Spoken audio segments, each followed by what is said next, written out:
Good evening, everyone. Appreciate you being here. Welcome to the June 22nd, 2023 Planning Board meeting.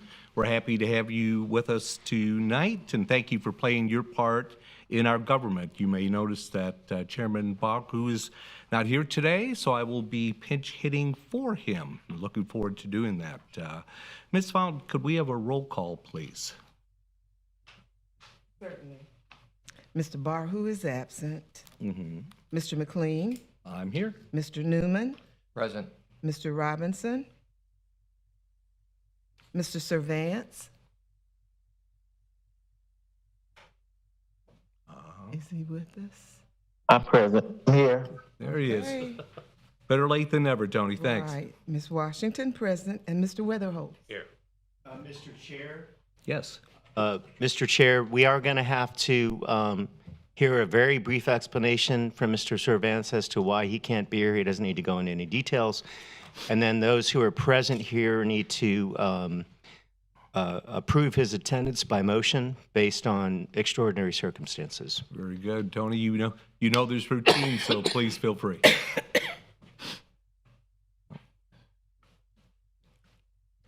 You're muted, Tony. Can't hear you, Tony. Okay, can you hear me now? Yes, sir. Okay, I'm not there with you all due to medical reasons. Very good. Short and to the point. Could I have a motion to have Mr. Servance join us this evening? So motioned. Thank you. Second. Thank you. Any discussion? All in favor, please say aye. Aye. Opposed, same sign. Thank you very much. All right, we have Tony with us. That's great. Any citizens who wish to address the board concerning items on the agenda, we're going to ask you folks to please fill out these little green comment forms. And when you come to the lectern, please state your name and address for the record if you would. So with that, we're going to move on to item number 4. Ms. Washington. Certainly. Item number 4, Oasis Multifamily Site Plan, excuse me, DEV 2022-197, quasi-judicial hearing. Very good, thank you. Hear from staff. Doug, hi. Hi. Good evening, Doug Gutierrez, planner with the city. This is a major site plan. It's a request by Steve Buswell and Park and Midgenberg and Associates on behalf of Jeff Easel. Hope I pronounced that correctly. President and CEO of Halifax Hospital Medical Center, who are the property owners at this time. To approve a major site plan for the construction of a 402-unit multifamily complex and all the associated site improvements on 23.7 acres property. Located on the southeast corner of Strickland Range and Williamson intersection. That's not correct. I forgot to put the actual site location, but it's on the southwest corner of LPGA and Clyde Morris, North Clyde Morris.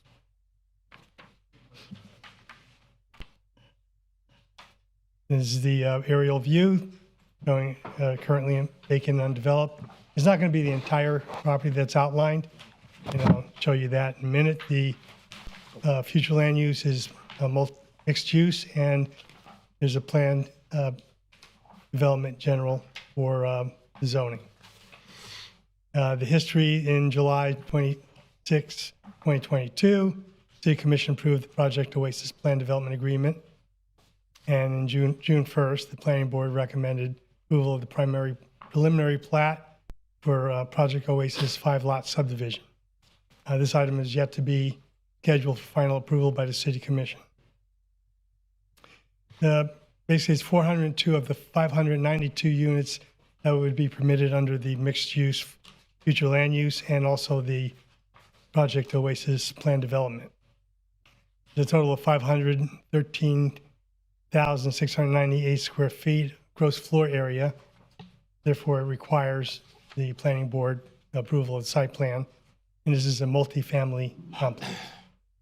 I did my best to try to insert this thing. I'm not skilled as some of the others on staff, but I think I give a good representation of where it's located on that parcel.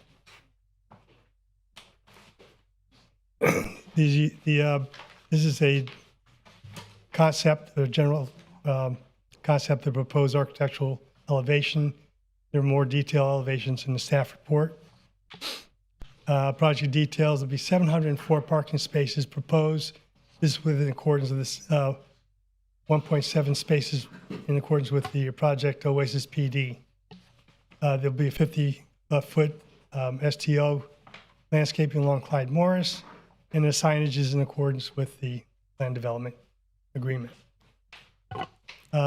These conditions are outstanding. The proportionate fair share will need to be approved, and payment of the identified proportionate fair share amount will need to be made, and all technical comments from Public Works and Utilities will need to be resolved prior to sign off on the site plan.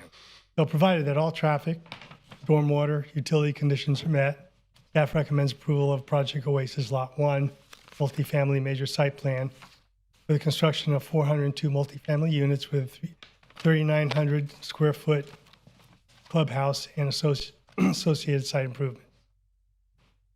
Majority vote of the planning board members present voting is required to approve the application. And this concludes the presentation. Thank you, Doug. Great job.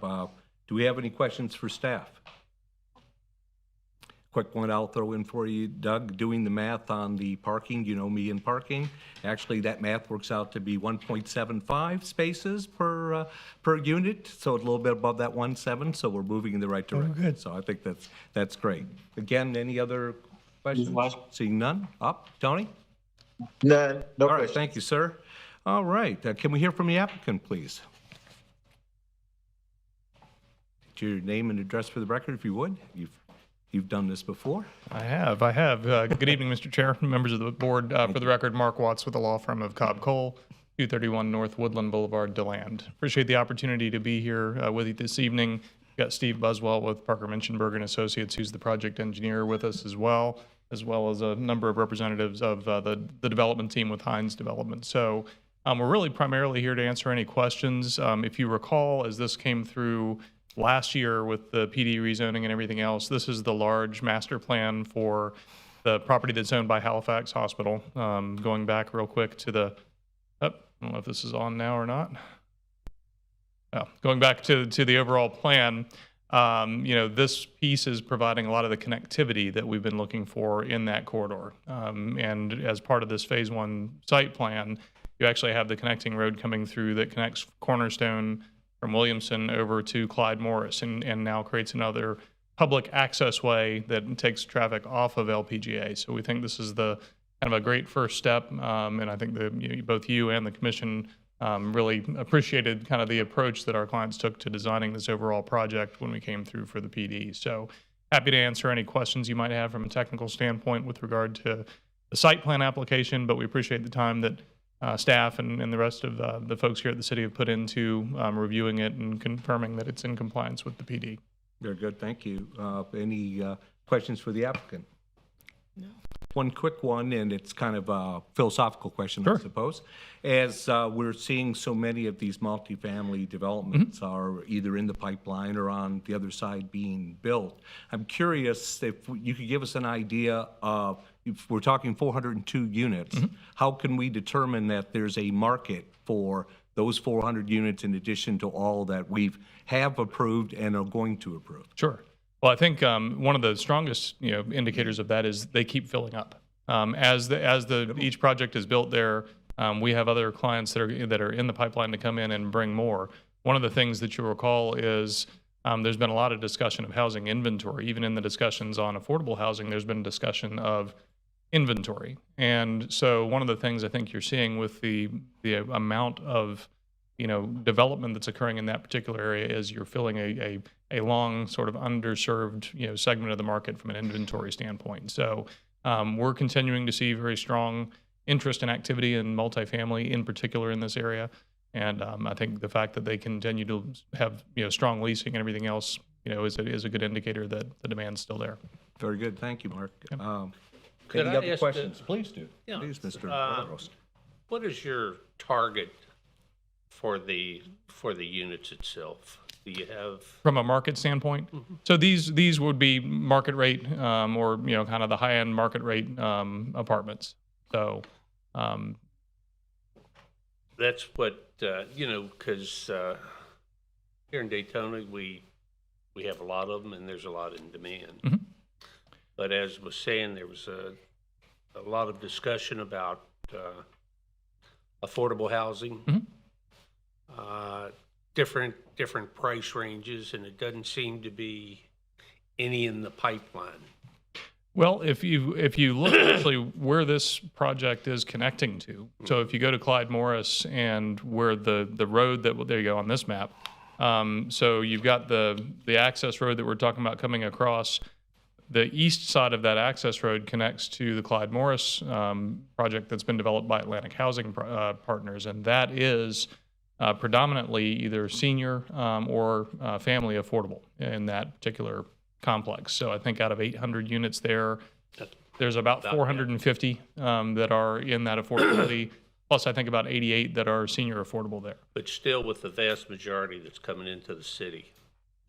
And our last meeting, the majority of them are high income. And so it seems to be a lot of discussion, the commission, the different economic advisory boards, to get something else in. And I was just throwing that out. I can see where as a developer and a builder myself, I understand it, but I think Daytona is really rapidly going to, it's going to be a lot of people living here, nobody working here. Yeah. Well, I think what you see is a mix, and I think this is a good area to see that with, the Atlantic Housing Project, right there across the street, and the mixed income nature, so that you don't have a concentration of just affordable in one area. You've got a blend of the market rate and the affordable. I think you're going to see a lot more coming through now with Live Local, and as that act goes into effect next week. You're going to see a lot of site plans that just come through, on properties to have dedicated affordable housing projects coming through as well that are mixed income as well. So my other perspective on it is the other thing driving your cost is the inventory. And so as your inventory continues to increase, eventually you get to a point where the rents all stabilize based on the availability of units. Okay. Thank you. All right. Any other questions for Mark or his team? Seeing none, we do have a couple green forms here. Mr. Nicholson, we ask you to start us off, please. Name and address. You know the drill. Twice. John Nicholson, 413 North Grandview Avenue. I was not here for the last meeting on this, so I need to ask, since this is the hospital property, will it be off the tax rolls or will it finally be put back on? Because I think this is the old news site. Years ago, they had bought property in the north end of the town to move Halifax Hospital, and then they decided not to. So they've been sitting on the property off the tax rolls for 27 years or so, give or take. So I think this is the property. And if it is, will it go back on the tax rolls? Because we need that. I'm sorry. It's just, I understand that they're allowed to own it, lease it out, and not pay any taxes on it. So I'm hoping we don't do that and don't allow that.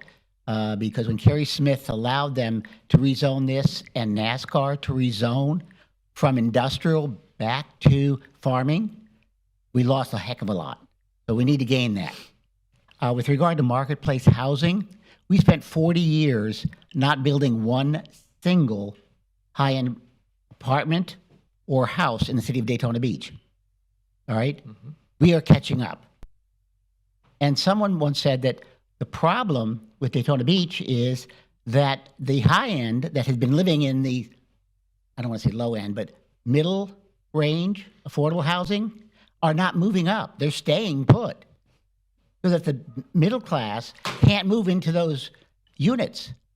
So most of what we're building is for people that are coming in. Our residents who are wealthier are staying put. They're not moving to these new up end. So that's causing our affordable housing crunch. One of the things, of course. But do we want to spend so much time on affordable housing? Because if you look at the county as a whole, we have the most affordable housing in the county. Go to Ponce Inlet and ask how many affordable housings do you have in Ponce Inlet? It's like 0. Daytona Beach Shores. There are communities that we have that have absolutely none. I don't see Port Orange or Ormond rushing out to put in affordable housing. So we have like 85% of all HUD housing in the county is in the city. So we've got the bottom end really covered. We have seniors really covered. We have the Catholic senior citizen home downtown. We've got the Baptist one. We've got the Greek one. We've got 2 HUD housing ones. So we've got senior citizen like all over the place. The marketplace will determine that level. There'll come a time when these high ends are not going to be filled. And the market will turn around and say, guess what? If we build in this range, they will come. So the emphasis on affordable housing is a little misplaced. We've been waiting 40 years for this end. Let it happen. Let them build as many as possible. Thank you. Thank you, John. And I'll mention, because I did not mention it specifically, that we do have a time limit of 3 minutes or less if because I know people want to get home. Mark, did you want to address that tax roll question? Yes, if I Thank can. So Please. John's correct. This is the property that Halifax Hospital purchased years ago. They made a decision about 3 years ago to select a partner to work with to buy and develop it. So we're estimating this will go back on the tax roll, and we're estimating this project at build out will bring about $400 or $500 million worth of value into the tax roll. So it will go onto the tax roll where it has not been, and a pretty substantial bump for the area. Very good. Thank you, Mark. Thank you. Any other speakers on this item? Seeing none, I'd ask for a motion, please. Motion to approve major site plan DEV 2022-197, Project Oasis Lot 1 multifamily site plan. Thank you, Mr. Newman. Do I have a second? Second. Thank you, Ms. Washington. All in favor, please say, let me know if you're in favor, please say aye. Aye. Opposed, same sign. Thank you very much. Motion passes 5-0. All right, moving on to item number 5. Ms. Washington, please. Sure. Item number 5, Level 2 Nightclub, Special Use, DEV 2022-225, quasi judicial hearing. Very good, thank you. We hear from staff on this issue, please. Yeah, thank you, Dennis Mrozek. I'll take care of this one. Rose Askew actually wrote the staff report and did the presentation, but Sounds good. but she's not here right now, so I'm going to, and that's what I was looking for right there. Very Yeah, absolutely. Thank you very much. All right. So this is item number 5. It's a special use permit for the Level 2 nightclub. This is a request by Kayla Hathaway, Esquire, on behalf of 546 Seabreeze Daytona LLC for approval of a special use permit to allow a nightclub use with an accessory arcade area at 546 Seabreeze Boulevard. As you can see, the property is located just south of Seabreeze and just west of Grandview. There's an aerial for you. You see that the building's already developed, and you notice the parking that is back behind the building, the surface parking. The land use of the site is retail, and the zoning of the site is Business Retail 1 or BR1. A couple of details as far as the proposal. The request is to allow a 5,300 square foot nightclub use with an accessory arcade area. Those are games of skill. On the second floor in the building is the Molly Brown building. There are no changes that are being proposed to the exterior of the building. There's also no activity that will be occurring outside of the building. Parking for the use will be provided via a shared parking lot at the rear of the structure that I had pointed out to you in the aerial. And then in your planning board package, you'll see attachment A. The applicant has included additional information on the request detailing their intent for the property. A couple of modifications. Now, this is a special use permit that does go to the City Commission for approval. With a special use permit, they're allowed to request modifications to the standards of the Land Development Code for this particular type of use. They have requested 2 modifications. The first one, there is a requirement that nightclubs are not permitted within 500 feet of residential. This is actually located within 200 feet of a residential professional zoning district. And again, the City Commission has the ability to waive that standard. The second waiver is a nightclub within 500 feet of another nightclub or another similar use. As you know, Seabreeze Boulevard has a number of different bars and restaurants located on Seabreeze, and so this restaurant or this use will be within the 500 feet of additional uses, additional nightclub uses. So as far as a recommendation, staff does recommend approval of the special use permit to allow the nightclub use in a BR1 zoning district, provided, provided the following waivers are approved: the waiver to allow the nightclub use within 500 feet of a residential district, and the waiver to allow nightclub use within 500 feet of a similar use. The item is tentatively scheduled to be heard by the City Commission August 2nd, 2023, and a majority vote of the Planning Board members present and voting is required to recommend approval to the City Commission. And that concludes staff's presentation. Thank you, Dennis. Any questions for Dennis, fellow members? Hearing none, let's hear from the applicant, please.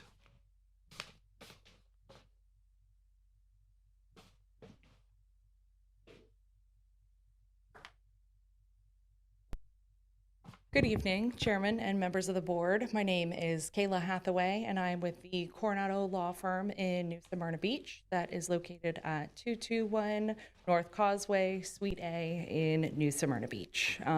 This request is one that I doubt the board sees very often, and so my clients are requesting an approval of a special use permit as outlined by Mr. Mrozek. I need to begin by thanking the city's planning staff.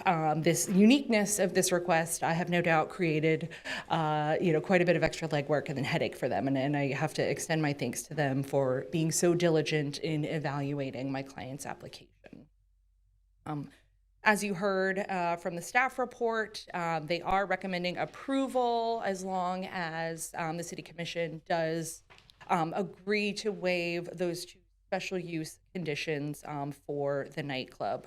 In both my client's application and in the staff report, the phrase that I came back to over and over again was the Seabreeze Entertainment District or the Seabreeze District. This use is very much in the character of the neighborhood, and I would submit to the board that this, is the place where we want a nightclub to go. So that is the reason for this area, is just keeping in the character of the neighborhood. So I will keep it brief if I can answer any questions, and then certainly hear from the community. Very good. Any questions for Kayla? I have one. Could you define for us games of skills opposed to games of chance? Sure. So there are some photos that were submitted with the application, and Mr. Mrozek, do you know if those were included in in the packet of information the board received? If not, I have some photos here, and I think a photo can probably tell the story a little bit better than I can describe, and I'd be happy to pass those around if that's okay. That would be fine. Okay. Good.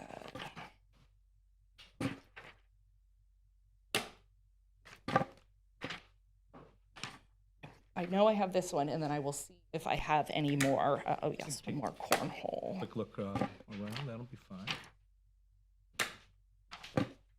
Thank you.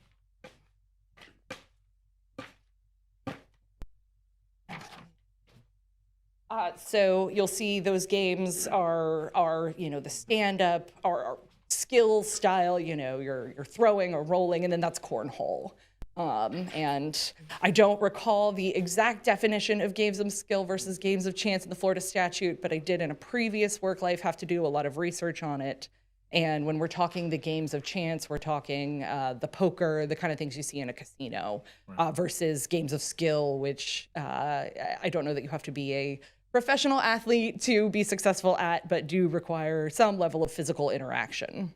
Very good. And my point in bringing that up to you, and that was a great answer, is that we want to be sure that when we're talking games of skill, it stays that way. because speaking frankly and personally, if it ends up moving to games of chance, then I think the next step is no games, period. So as long as we're adhering to that definition, and what I saw in those pictures is exactly games of skill in my opinion, but we've had other areas, some that I'm familiar with, where that situation has moved to a more of a games of chance arena. I, again, speaking personally, would have problems with that, and I would have no problem with eliminating it altogether if that was the case. Okay, thank you. Okay. Any other questions for the applicant? Thank you, Kayla, appreciate it. Thank you very much. Okay, Stay nearby to answer any additional questions. okay, perfect. And we're going to hang on to those pictures and we'll put Please. them into the package. They're Thank you. yours. Okay, we got a couple green forms here. Scott Edwards, I'd ask Scott to come up, please. Scott, just a reminder, name and address when you get here, please.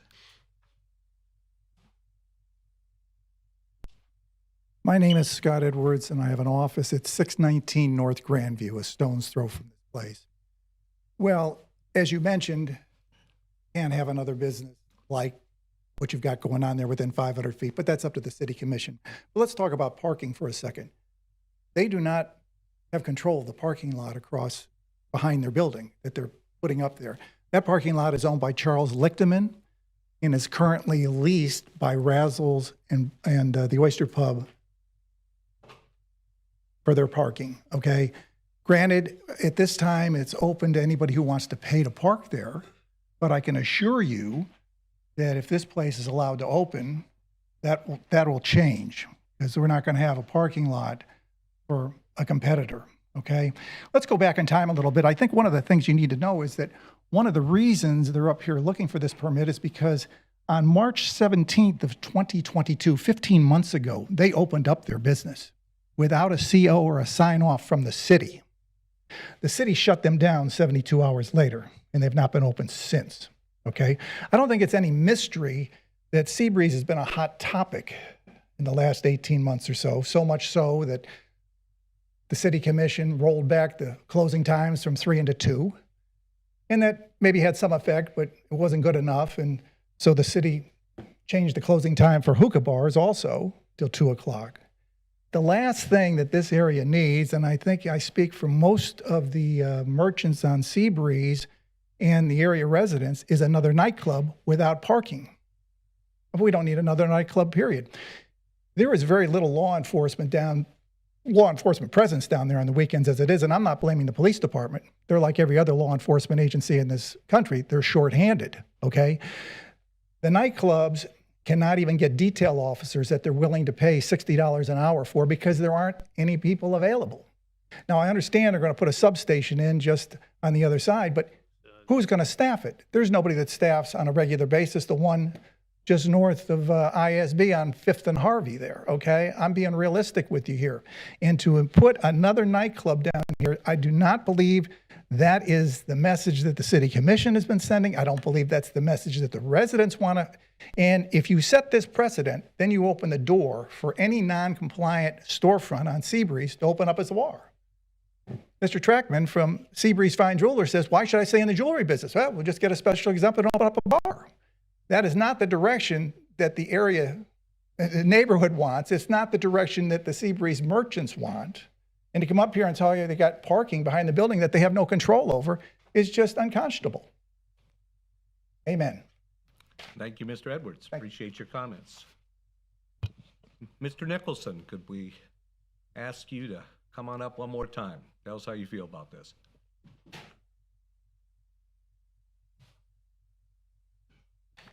John Nicholson, 413 North Grandview Avenue. I'm that residential area that is 200 feet away, all right? I live on Grandview, which this property abuts. We've been dealing with a problem property here for 40 years. Now you're going to put in another problem property. Yes, they do not have any parking of their own. And what we've been having in the neighborhood is they've been parking on private dirt lots. Right behind Walgreens is a huge undeveloped lot between Walgreens and a parking garage. For the first time, they've been parking there. All right? There's several other lots that they've been parking on. The owners of businesses in the area are closing their lots to Seabreeze. Wells Fargo, they can no longer park there. There are 3 other lots that they were parking on and planned to park on that they can no longer park on. So the availability of parking is less and less and less. They are going now into the neighborhood to park, which they haven't been doing since the parking garage for Ocean Walk started. So problems are happening. Secondly, they're asked for 2 waivers, one of which is the residential.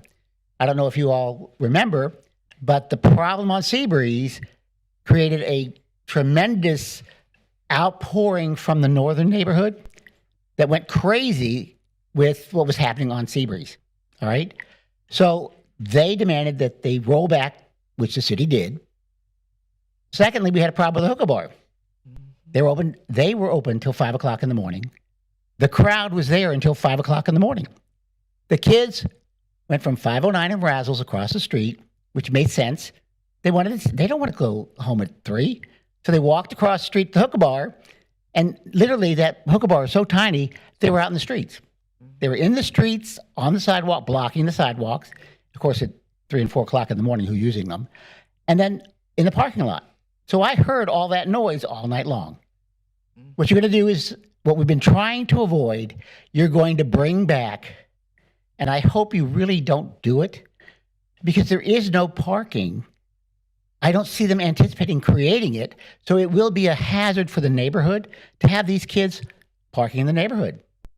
You're bringing back a problem location that's been closed for a while, thank God.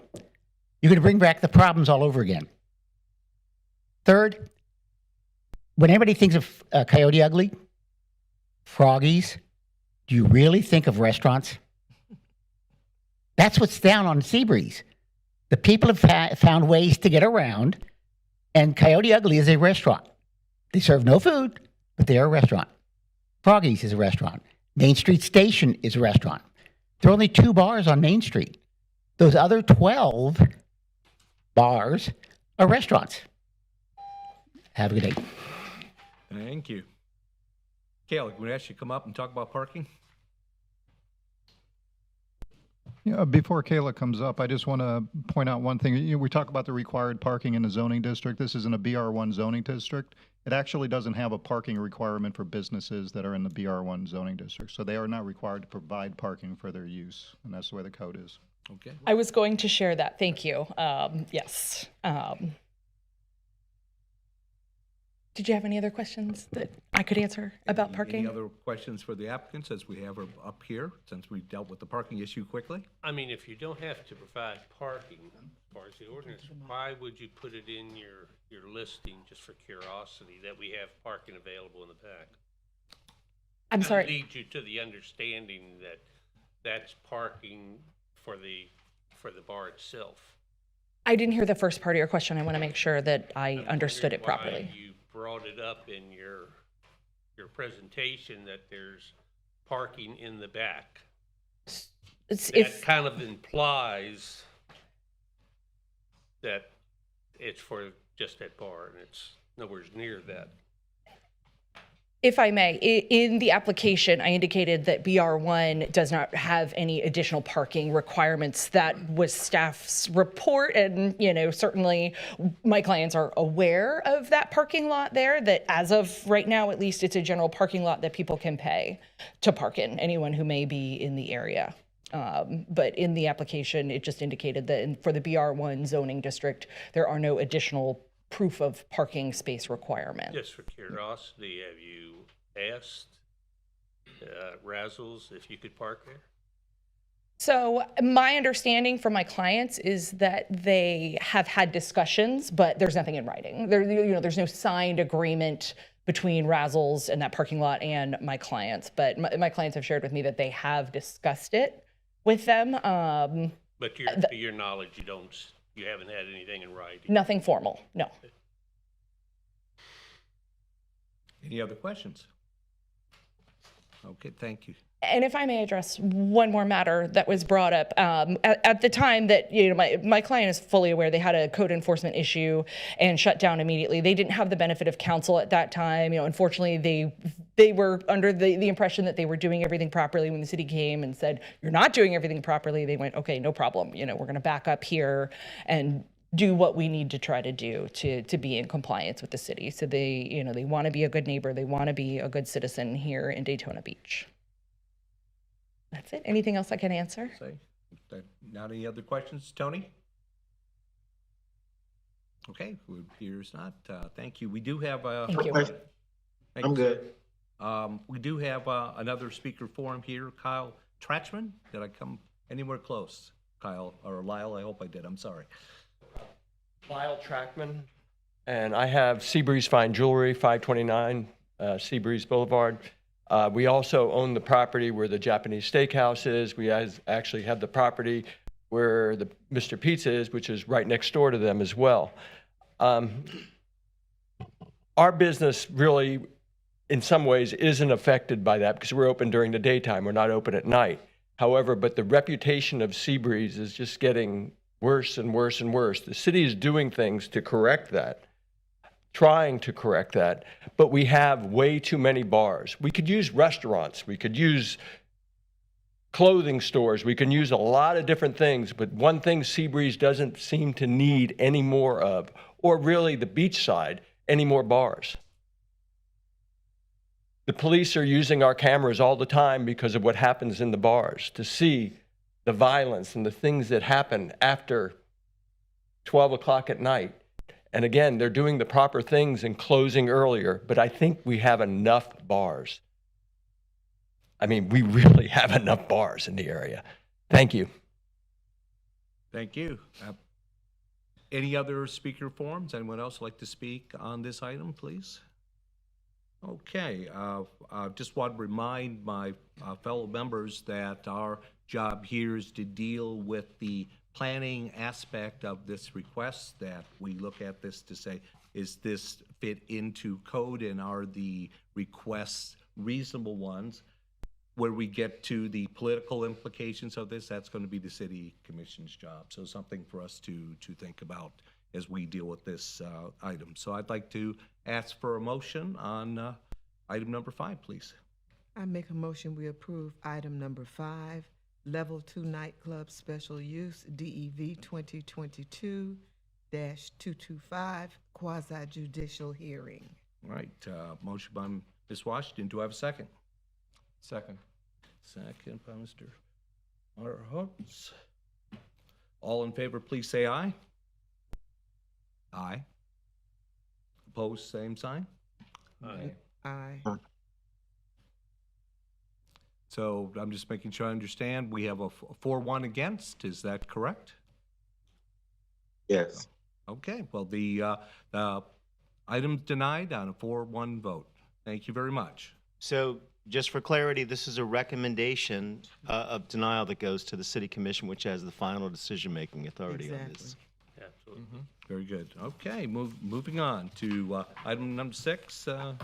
Item number 6, Fairview Ridgewood Small Scale Comprehensive Plan, Amendment SSCPA, DEV 2022-194 Legislative Hearing.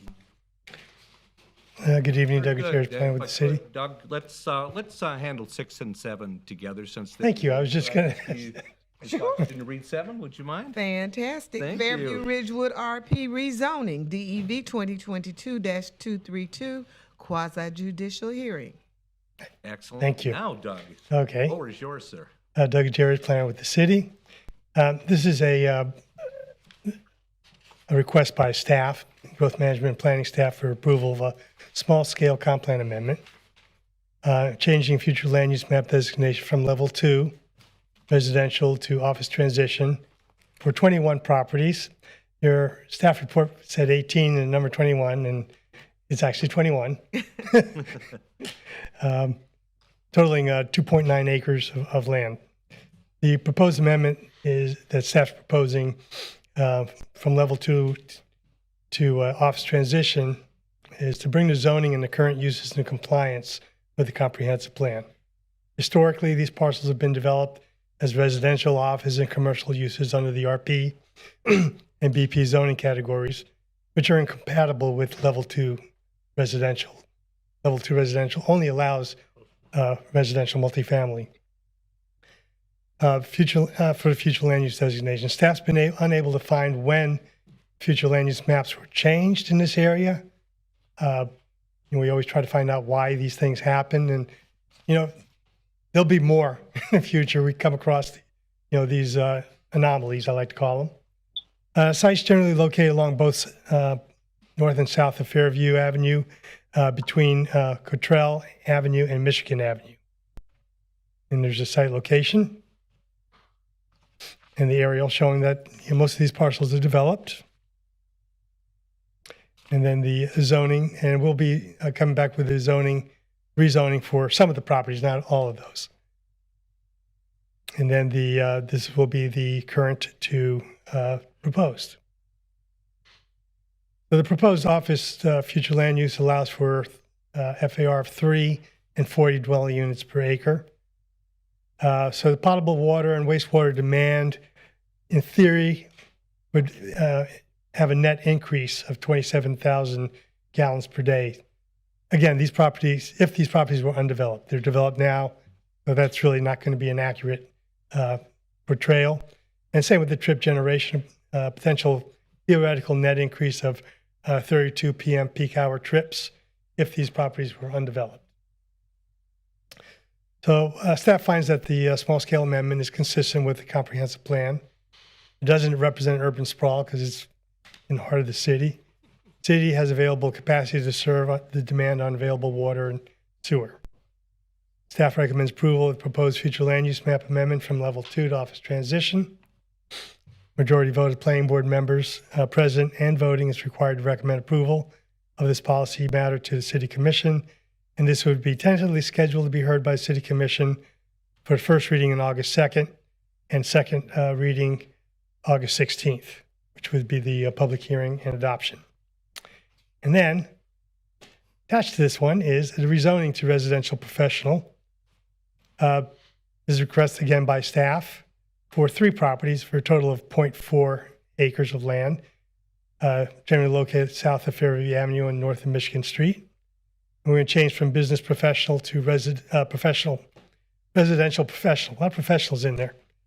This is for consistent zoning with the adjoining properties and to be compatible with the proposed future land use that we just discussed. This will be a rezoning approximately 0.4 acres. I'm being redundant here. It also has a concurrent small-scale comp plan amendment that we just discussed.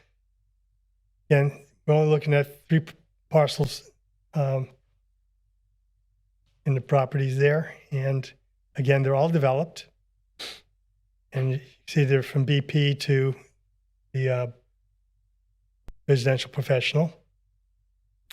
And that is the current future land use, which will be changed. And staff recommends approval, the rezoning of the 0.4 acres from business professional to residential professional. Or majority vote of the planning board members present voting is required to recommend approval to the City Commission, and is scheduled again for August 2nd and second reading August 16th, the public hearing and approval. And that concludes both presentations. Thank you, Doug. Well done. Any questions of staff, please? Just had a quick clarification, Doug, just to be sure we're looking at it the same way. Item 6, we're dealing with a small-scale comp plan amendment for 21 properties. Yes, Once we're done with that, number 7, we're rezoning 3 of them. correct. Okay, that's what I need to know. Thank you very much. I have a question about the future land use. Some of those properties I know on Cottrell are currently single-family homes. Yes, they are. And how would this affect those? They can continue. It's some of those properties aren't in their office and commercial, which would not be permitted under Right up level front 2. Would, but right behind that property, they're all that. Yeah, that would not affect the residential portion. Family. I just want to be sure that it's not going to have any negative impact on those people that are living. No, we definitely would not make a change that would create a non-conforming use. If you Would you speak into the mic, please?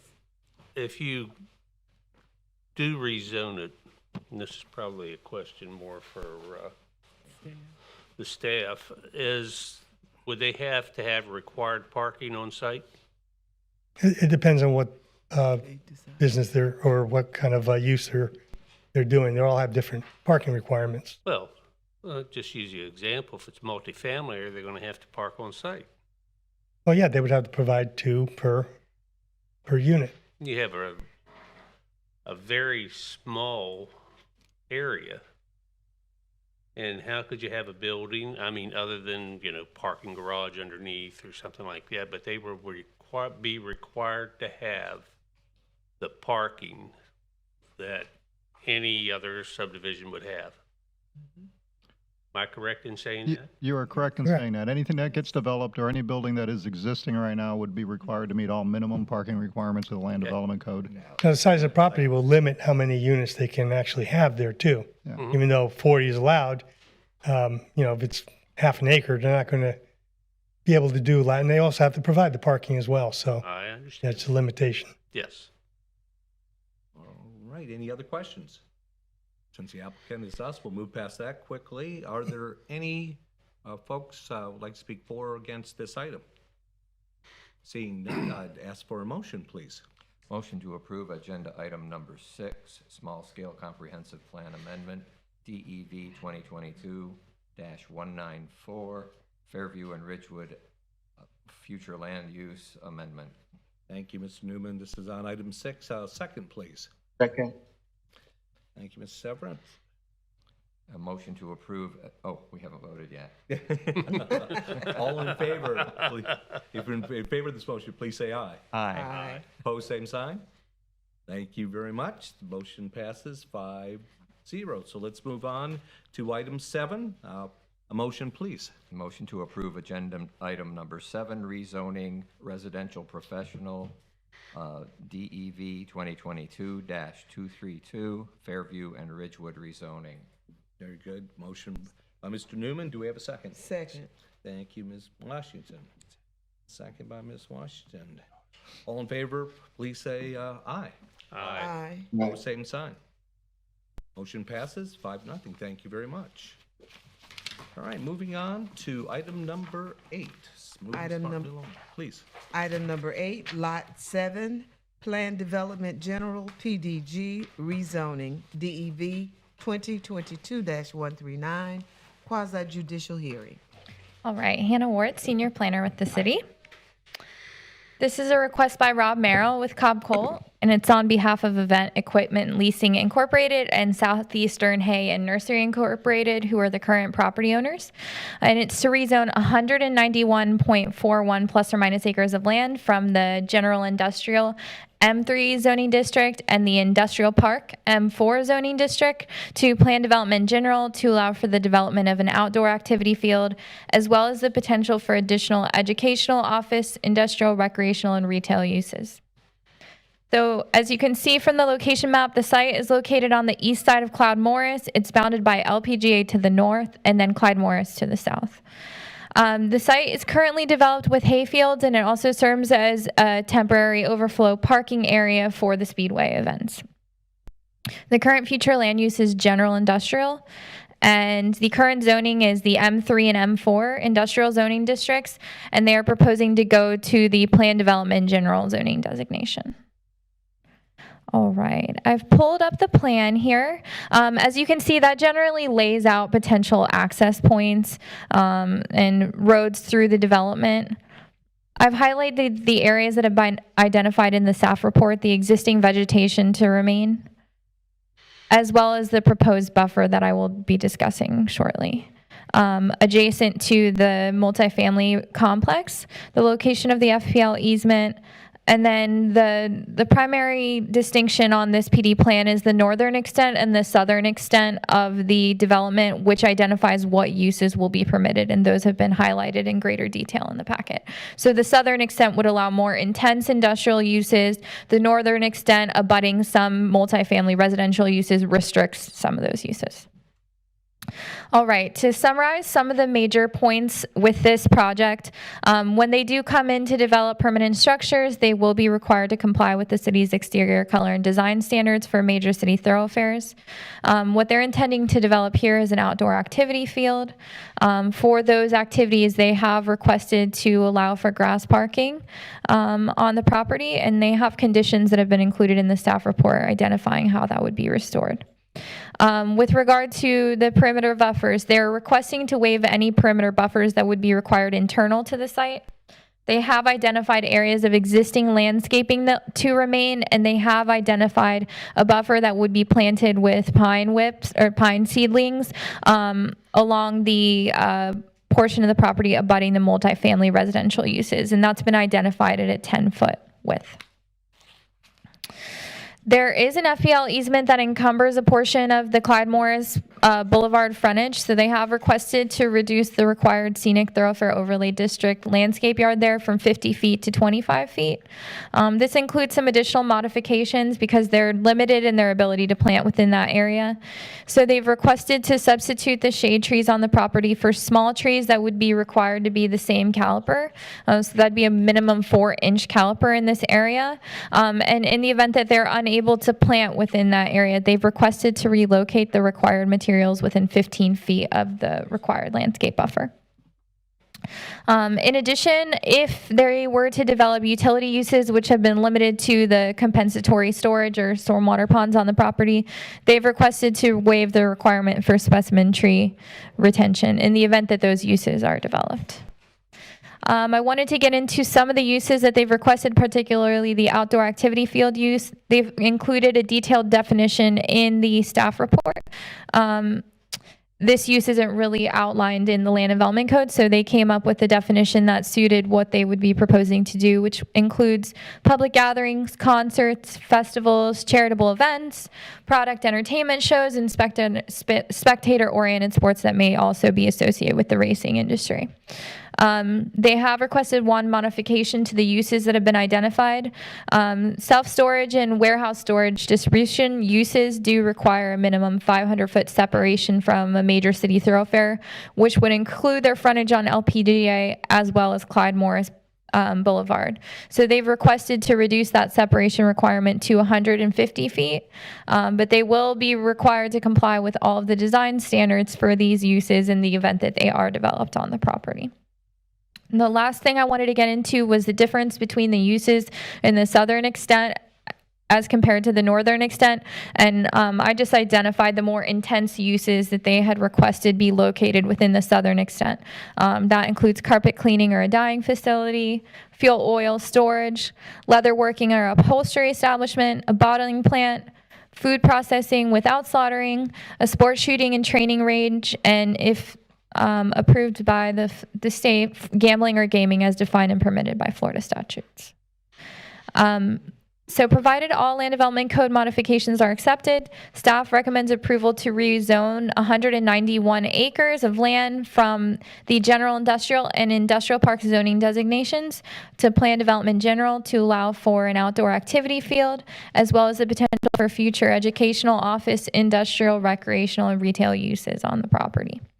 A majority vote by the planning board members present and voting is required to recommend approval to the commission, and the item is tentatively scheduled to be heard by the city commission for first reading on August 2nd and for second reading on August 6th, 2023. And this concludes staff's presentation. Thank you, Anna. Great job. Any Thank you. questions for staff? Yes. Sure. Let's start off with the buffer zones. Mm-hmm. You know, we always get that shade trees. Mm-hmm. Is the definition of a palm tree a shade tree? So palm trees are permitted to be substituted for shade trees at a 2-to-1 ratio, but a palm tree is not considered a shade tree by the code. Okay, but they can substitute those. They can substitute those, but they have specifically identified a buffer along the western side of the property that would have to be planted, as I stated in the report. Okay, on the planting, they're talking about seedlings. Yes, Pine that's correct. Seedlings. Mm-hmm. You know, I have a problem with that. That's not a buffer zone, not in the near future. When I say 5 to 10 years, so that's not a buffer zone. So this was something that we kind of coordinated, staff coordinated with the developers on this, and this was something that we had identified might be appropriate in this area. Although maybe the applicant can speak to the requirements and what they intend will be the outcome of this type of buffer at this location. Okay, and, reducing the size of the buffer zone, and I know the area well, it's a nice piece of property. But I think that, I think that's a problem with me. I think with what I believe that they're going to use this for, the amount of footage from the traveled roadway, reducing that from 500 to, I think, 150. That would just be for the self-storage or warehouse storage uses on the property. Correct. The reduction to the buffer that they've requested is for the scenic thoroughfare. I just want to clarify that there is currently a FPL easement there. That's why they've requested the reduction. They cannot plant within that area. I think that's a little shy of what should be regardless.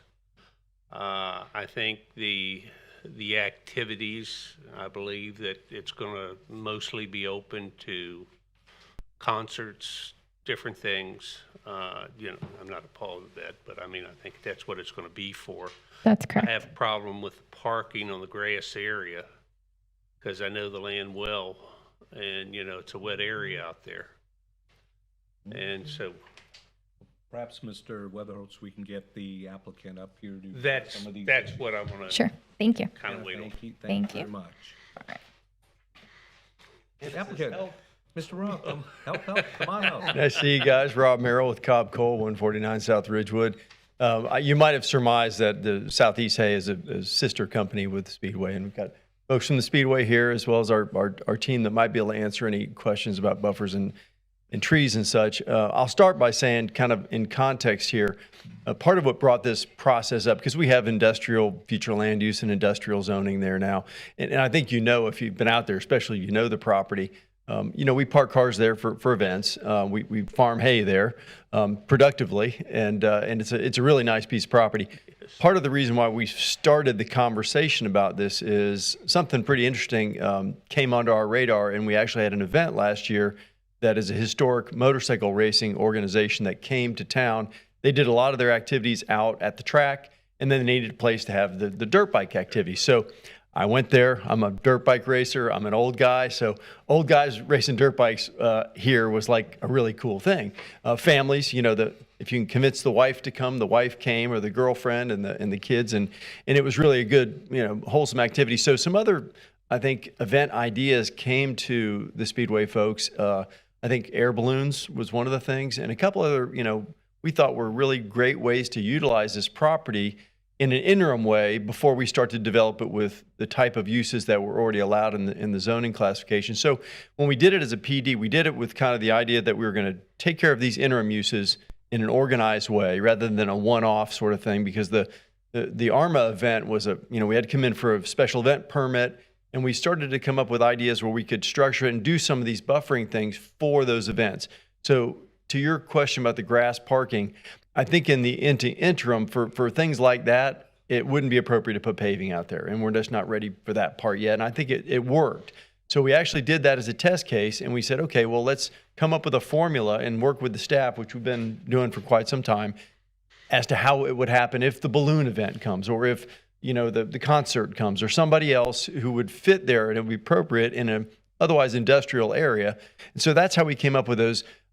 Jake from Zev Cohen is here. And if you want to talk about the seedling idea, we can talk about that. I think that was a way of kind of getting out ahead of when we really do have industrial buildings built there, that we've already started planting some pines out there and having some separation. The other, I think, so there's a handful of different levels of the type of buffering. Some of it has to do with internal buffering.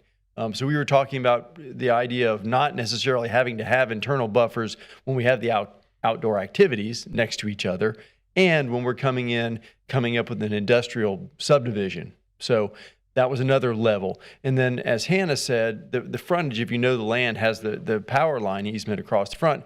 We just don't have any room to do the full 50, so we had enough room to do the 25, so that's what we're doing. And so it creates the additional spacing with the power line easement. So It's an odd shaped property. It's an odd configuration in light of the road system and the power line easement. So that's kind of the reason for those waivers. I know you guys hate waivers, but it was the way that this thing was able to be fitted there. So if you want to drill into the actual tree stuff, you know, which types of trees or the saplings are a good idea, Jake can come up. Let's do it with kind of specific questions about it. If you think it's a bad idea, the whole seedling thing is to get things started, he can probably explain why he thinks it is. Jake, go ahead. Yeah, let Jake, the plant guy, help us out, please. Name and address for the record, if you will. Jake Stairs, Evcona Associates, 300 Interchange Boulevard, Ormond Beach, Florida.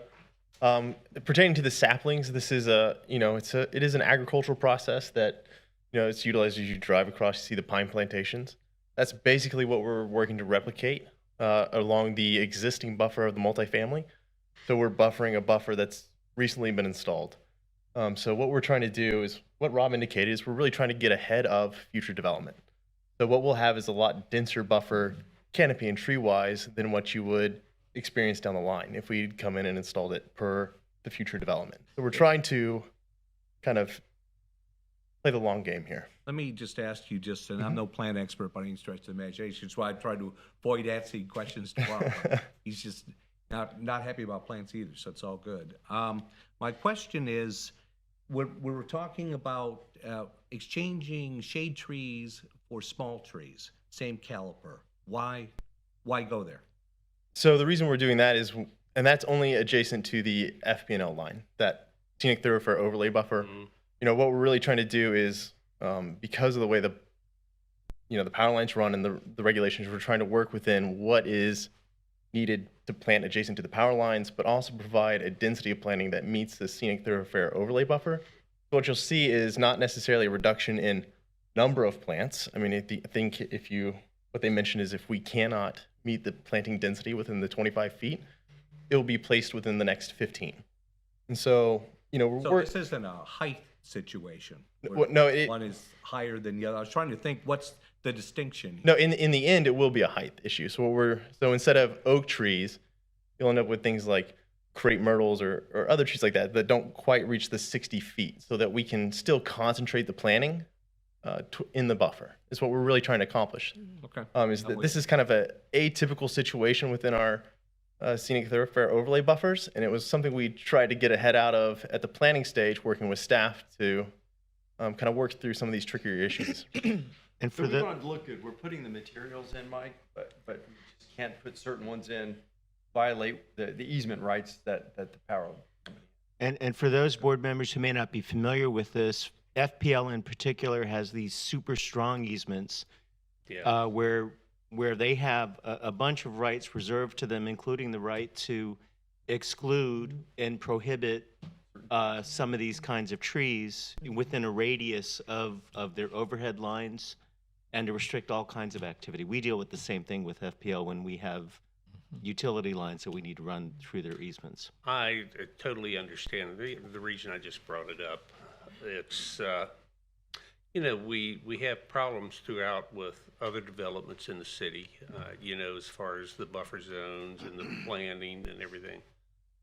There's numerous trees that's available that reaches a maximum height of 25 feet, 30 feet.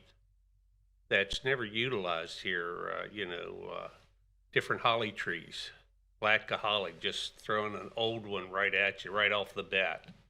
You know, you can plant it on the beach and it'll survive. And these are just some of the things, but I never hear them from the developer. Go ahead. And I'm just.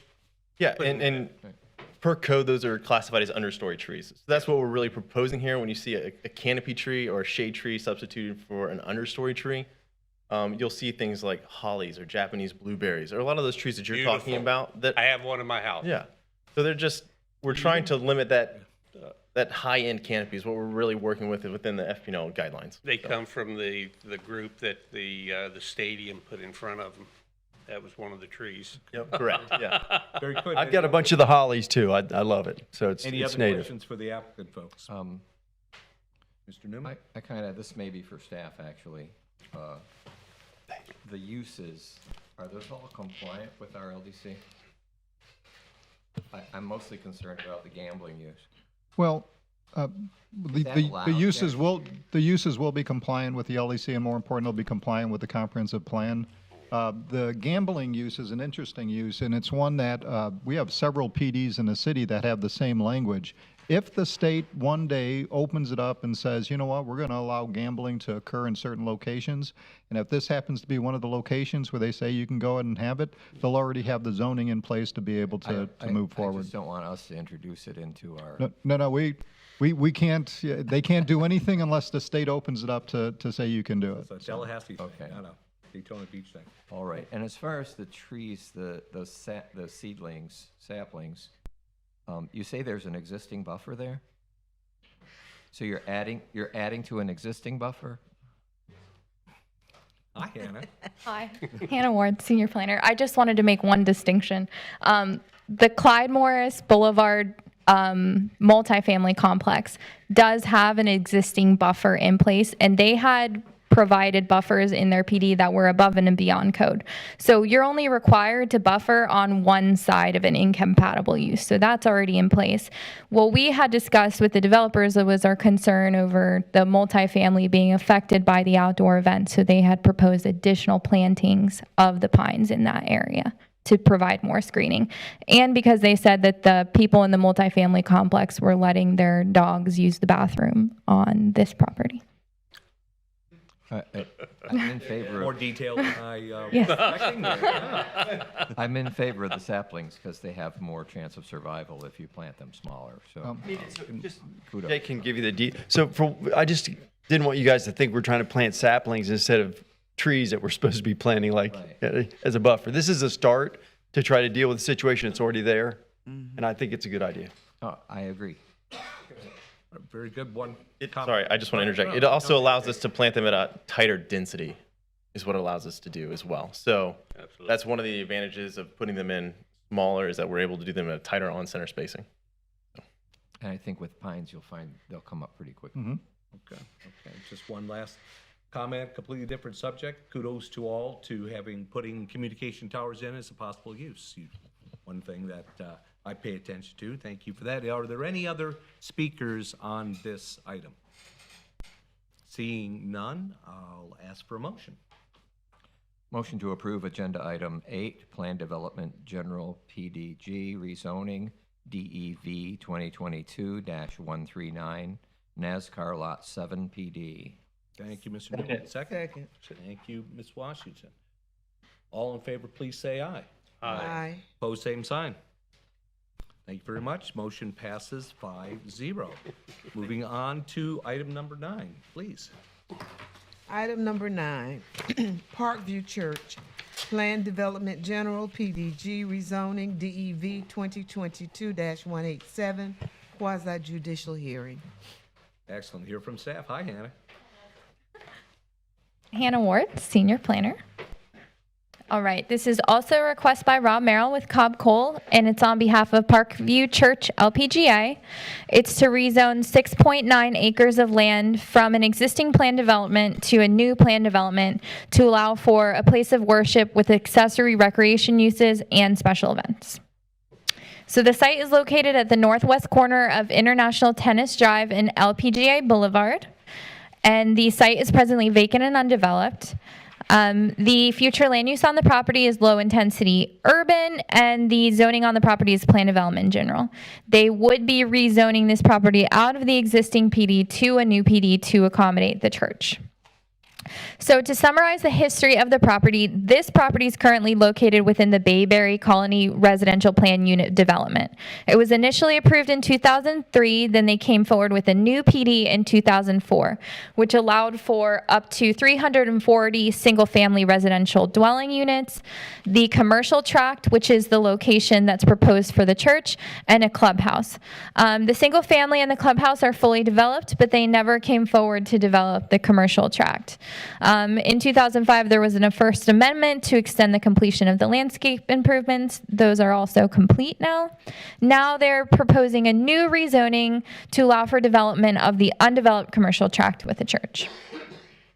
All right. As you can see here, there's the proposed development plan for the property. I've highlighted, as I discussed at the beginning, they are proposing special events on this property, so I highlighted the area for the special events. The blue shows the location of the building, and they have one primary access point that will operate like a loop. The applicant proposes a maximum height of 35 feet for the church. They've requested to allow any decorative elements associated with the design of the church to extend up to 60 feet. They are meeting LDC requirements for parking. They have requested to allow grass parking for the special events, and they've identified the areas that those could occur. They've requested to waive the perimeter landscape buffer abutting the established scenic thoroughfare overlay district landscape yard on LPGA, because that already screens the property. As you can see, it's on the east side of the property there, and that's 50 feet deep. And they've requested some additional signage as part of this development. So for a place of worship in a residential district, the Land Development Code permits a 6-foot high sign at 32 square feet.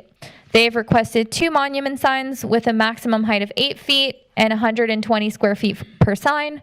That would be consistent with the business district sign schedule. And then with regard to the special events, they will be complying with the Land Development Code with regard to the number, like the amount of special events they're allowed to have on the property and all other conditions. But they have requested to waive the requirement that there be a 90-day separation between one special event and another special event on the property, so they can hold their own types of events when they choose it's necessary for them. They have provided architectural elevations as part of the packet. This is a computer-generated model. So I provided different sides of the elevations so you all could kind of take a look at what that might look like. And they have requested modifications to accommodate what they intend to develop here. So due to their frontage along LPGA, they are required to comply with the city's major city thoroughfare design standards. They've requested to waive the requirements for wall plane changes due to the design that they're proposing. What they had stated to us was this design is going to be more of a modern style building, so the wall plane changes wouldn't fit what they're proposing here.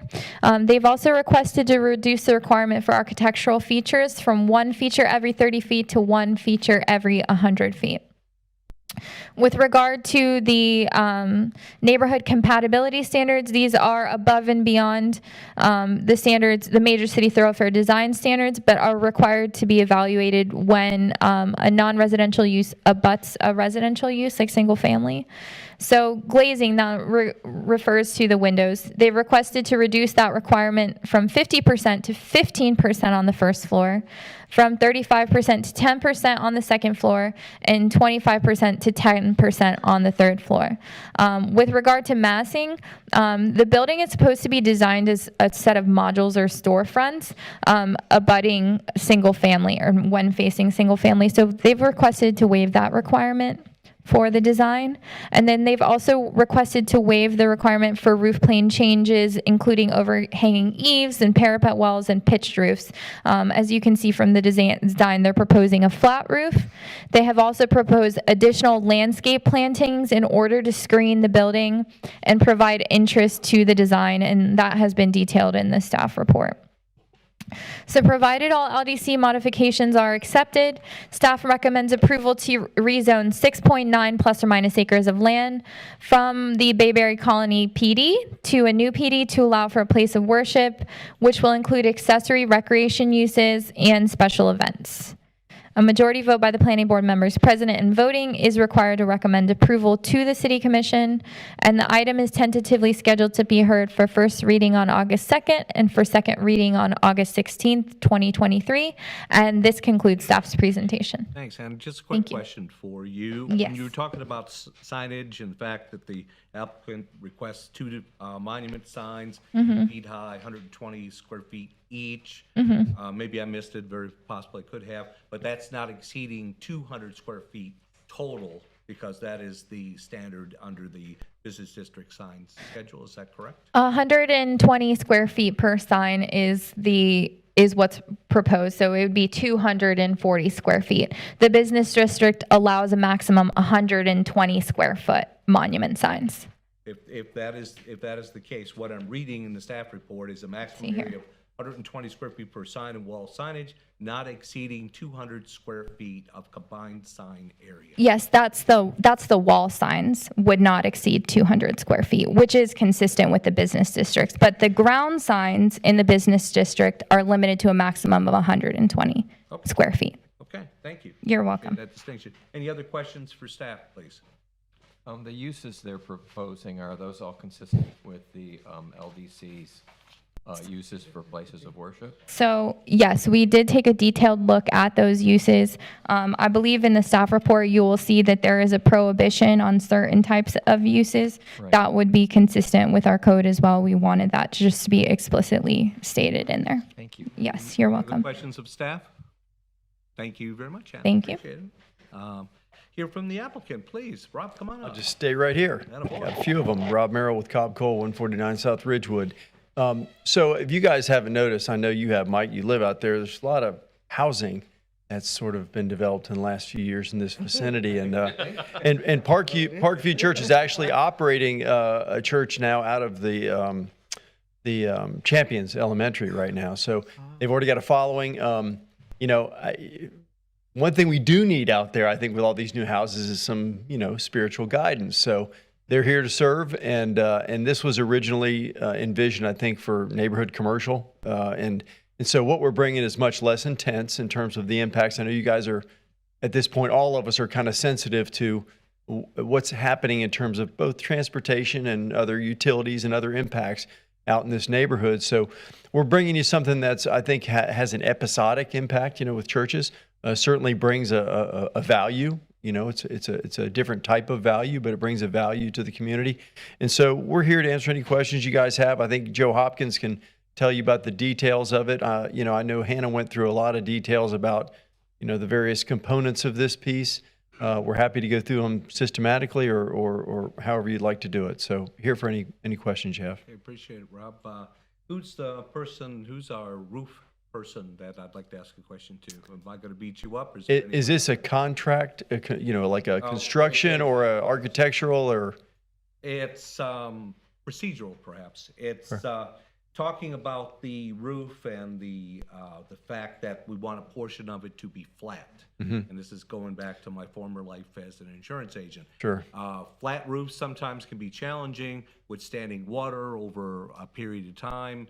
By far, the most losses come from a flat roof as opposed to even a minor pitch. So my request, if you will, is to ask if whenever possible we pitch these roofs, but because I've seen too many when they're flat over time, there's problems.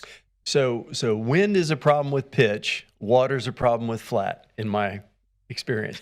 So in this case, it's really an architectural preference and an architectural question. I've got our civil here. He can try to be an architect, and so can I.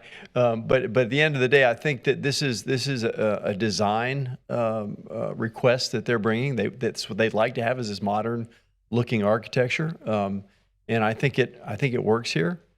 We haven't brought you the complete architectural plans, but we will. You're going to see a site plan for this, and we're still working with, getting the momentum that a church brings for itself to get to the place where you show the final pretty picture, right, Mike? So that's part of what's happening here, and you'll see that too. So I understand pitch versus flat, and you'll see it eventually. This is concept. And my point is a minor pitch. I hear your wind analogy, and it's a good one. It is if you have a major pitch, if you have something that is a little more minor, wind is not keeps the water off it. Challenge. I hear you. Yeah. So I'm just making that. It's a good point, and we'll bring it back to you when we have a final design. I think in this case, what we're trying to do is, you've seen this in all of these. We come up with a great set of architectural standards for arterial roads. However, I think in every case that I've been involved in, which is many, we've had to come up with some way of doing it differently, but bringing the same quality. So you guys put a formula out there that resulted in quality, but it's got a lot of different places that it needs to be done differently, I think, for it to work for people. And one of them is this articulation standard. So In this case, you got roof articulation, which just means it's busier than flat. Same with the walls. And so what you find here, just as this is me now as the non-technical person telling you what I'm seeing, you're seeing somebody want to do something different, but in a way that gives you the same effect. So whether it's with color changes, differences in the way the landscaping comes in and out from a building, or whatever it ends up being, it gives you something other than a bland, flat surface, either from a wall standpoint or a roof standpoint, but it gives you the same effect. And a lot of times it even costs people more to do it. So again, end of the architectural Thank you, commentary. Robert. Any other questions for the applicant? I have one, and probably staff would answer this anyways. There was Fire a away. mention about the traffic out there and the bridge. Has anybody ever determined who owns the bridge on the road? I think they agreed that the county owns the bridge. I think they agreed the state owns the bridge. Oh, the state. I believe that. Yeah, they were all doing this. It was very close. Originally. Well, the good news is the planning is in process. Originally, I think it was the state or the county that was holding their hand up, and the state came in when they were looking at the redevelopment of the interchange. They says, "Wait a second, this is going to be ours too. We're going to do the little bridge and the big bridges together. So this is our responsibility." Did it have any timing or, on financing? Because that's always a big issue with the state. They have to have the finance set up, and that's in years away. That's all in process right now. Well, the good news to the point of private development being here at the table is all of us are going to be putting in money in the pot. So and it's already happening. So a lot of the developments you guys have already approved have a proportionate share that's already been accounted for as part of this process, which we've talked about. Rob, regarding traffic, because Mr. Weathers, I've heard those comments as well. I live down there. I have a number of people in my neighborhood that attend Parkview Church, and I can tell you that a lot of them will carpool with a number of people. We have a fair amount of people, not only in my neighborhood, but Mosaic, Bayberry Lakes, LPGA, that walk right now to Parkview. So I think the traffic dynamic will be minimal at best, just from my observations. And it hits at different times. Like I said, it's episodic. It's not like a school or an office building where people come and go at defined times. They come at times that are off peak. So that's the beauty of the church from a traffic standpoint. Anything else for the applicant? Thank you very much, I appreciate it. Mr. Nicholson, did you want to talk about this? We got an 8 and a 9 on, this is item 8.5 perhaps, but we'll be glad to hear from you, John. John Nicholson, 413 North Grandview Avenue. I'm sure you're aware of the location of this. It is a very prominent location. The tennis center is right there. If you go across the street, there's LPGA, golf course, the center, et cetera. This entire area west of 95 is a relatively upscale community. LPGA will turn out to be a rather upscale, especially when they widen it, which they are hopefully within the next 8 years widened. Well, I've been pushing it for 20 years. So when I looked at the diagram that they had, I don't know if it's because it's in black and white or the trees are that whatever thing. It looks like a 1950s industrial building that we were trying to get away from.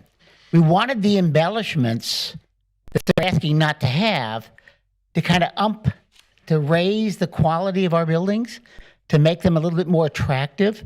Now, Rob says because, well, they're moving them in and out and they're moving the trees in and out make a tremendous difference. And when you look at it, it still looks like a commercial industrial building rather than the upscale. And I don't mind that it doesn't look like a church. Okay, there are many buildings that don't look like churches. However, all the waivers that they're asking, I would ask you to look at carefully so that we're not giving away the farm with regard to an upscale because of the location. It is really, really in a central location. Thank you. Thank you, John. It's black and white. Definitely, black and white's in. Any other speakers that'd like to speak for or against this item? Seeing none, ask for a motion, please.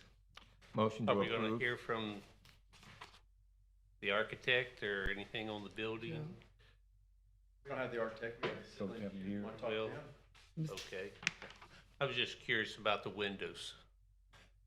Mr. Hopkins. Being a contractor, it really makes me curious. Good evening. My name is What Joe it Hopkins. is. My name is Joe Hopkins. I'm an engineer with the Performance Group here in Daytona at 100 Marina Point Drive. Thank you. Glazing? The glazing,